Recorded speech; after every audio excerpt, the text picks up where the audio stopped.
Operation சிந்தூரில் என்னென்ன ராணுவ தளவாடங்களும் ஆயுதங்களும் பயன்படுத்தப்பட்டன என்பது குறித்து வரைகலையுடன் விளக்குகிறார் சிறப்பு செய்தியாளர் பாலவேல் சக்கரவர்த்தி.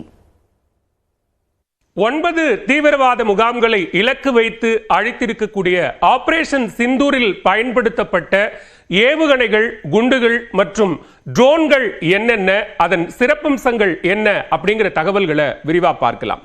மிக முக்கியமானதாக பார்க்கப்படக்கூடியது இந்த ஸ்கால்ப் ரக ஏவுகணை தான்.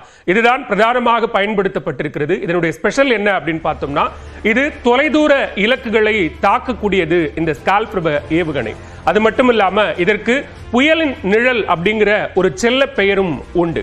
அதுக்கு அடுத்ததா இதனுடைய சிறப்புகளை நம்ம பார்த்தோம்னா 1300 கிலோ எடை கொண்டது, 560 கிலோமீட்டர் தூரம் வரைக்கும் பாயக்கூடிய வல்லமை கொண்டது. அதே நேரத்தில் ரஃபேல் விமானங்கள் மூலமாக இந்த ஸ்கால்ப் ரக ஏவுகணைகள் என்பது பயன்படுத்தப்படுகிறது. அதே நேரத்தில் இலக்குகளை துல்லியமாக தாக்கி அழிக்கக்கூடிய வல்லமை பெற்றது ஸ்கால்ப். பதுங்கு குழிகளை துளைத்து கொண்டு தாக்கக்கூடியதாகவும் இந்த ஸ்கால்ப் ரக ஏவுகணைகள் இருக்கிறது. இதை யார் தயாரிக்கிறாங்க அப்படின்னு பார்த்தோம்னா, ஐரோப்பிய நிறுவனமான MBDA இதை தயாரிக்கிறது.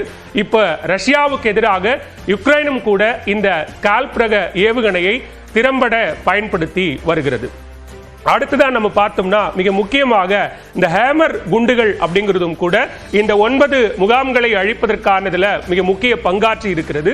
இது பிரெஞ்சு தயாரிப்பாக இருக்கிறது. ரஃபேல் போன்ற போர் விமானங்களில் இருந்து வீசக்கூடிய ஒன்றாக இந்த ஹேமர் குண்டுகள் என்பது இருக்கிறது. அதே நேரத்தில் இதை வழிகாட்டக்கூடிய, செலுத்தக்கூடியதற்கான அந்த தொழில்நுட்பங்கள் அப்படின்னு பார்த்தோம்னா, GPS, இன்ஃப்ராரெட் அல்லது லேசர் வழிகாட்டுதல்கள் மூலமாக இந்த ஹேமர் குண்டுகள் என்பது செலுத்தப்படுகிறது.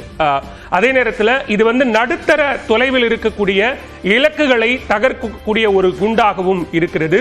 குடியிருப்பு பகுதிக்கு நடுவில் இருக்கக்கூடிய, ரொம்ப இடர்பாடுகள் அதிகம் இருக்கக்கூடிய ஒரு டார்கெட் இருக்கு அப்படின்னா அது ஸ்பெசிஃபைடா தாக்கக்கூடிய ஒரு வல்லமை படைத்ததாக இந்த ஹேமர் குண்டுகள் என்பது இருக்கிறது. அதே நேரத்தில் இலக்குகளை தவிடுபொடியாக்கும், சுற்றுப்புறங்களில் இருக்கக்கூடிய பாதிப்புகள் என்பது குறைவாக இருக்கும். நகரும் இலக்குகள், ஒருவேளை ஏதாவது வெஹிக்கிள் மூவ்மெண்ட்ஸ் இருக்கு அப்படின்னா அதுதான் டார்கெட் அப்படின்னாலும் அதை தாக்கக்கூடியதாகவும் இந்த ஹேமர் குண்டுகள் என்பது இருக்கிறது.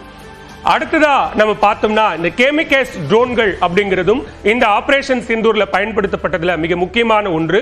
கேமிகேஸ் ட்ரோன்ஸை கிட்டத்தட்ட சூசைட் ட்ரோன்ஸ் அப்படின்னு சொல்லக்கூடிய வகையில இருக்குது. இது எதிரிகளினுடைய இலக்குகளை துல்லியமாக கண்டறிந்து தாக்கக்கூடியது. அதே நேரத்தில் துல்லியமாக வேவு பார்க்கக்கூடியதாகவும் இந்த கேமிகேஸ் ட்ரோன்ஸ் என்பது இருக்கிறது. அதற்கு அடுத்ததாக நம்ம பார்த்தோம் அப்படின்னா, வெடிகுண்டுகளை சுமந்து சென்று இலக்குகளை தாக்கக்கூடிய ஒன்றாகவும் இந்த ட்ரோன் என்பது வடிவமைக்கப்பட்டிருக்கு. இதை தன்னிச்சையாகவும் இந்த கெமிக்கல்ஸ் ட்ரோன்ஸ் டார்கெட் பிக்ஸ் பண்ணிட்டா அதுவே போய் அழிக்கக்கூடிய வல்லமையும் பெற்றிருக்கிறது. அது மட்டும் இல்லாம ரிமோட் மூலமாகவும் நம்ம டார்கெட்டை பிக்ஸ் பண்ணி அங்க போய் இது தாக்கக்கூடிய வகையிலும் இதை இயக்கலாம். இப்ப இந்த ஆபரேஷன் சிந்தூர்ல இது எங்கெல்லாம் இந்த கெமிக்கல்ஸ் ட்ரோன்ஸ் பயன்படுத்தப்பட்டிருக்கு அப்படின்னு பார்த்தோம்னா, முசாஃபராபாத், பிம்பர் உள்ளிட்ட பகுதிகளில் இந்த ஆபரேஷன்ல இந்த கெமிக்கல்ஸ் ட்ரோன்ஸ் என்பது பயன்படுத்தப்பட்டிருக்கிறது. மிக முக்கியமாக 9 தீவிரவாத முகாம்களை இலக்கு வைத்து துல்லியமாக தாக்குவதற்கு இந்த ஸ்கால்ப் ஏவுகணை,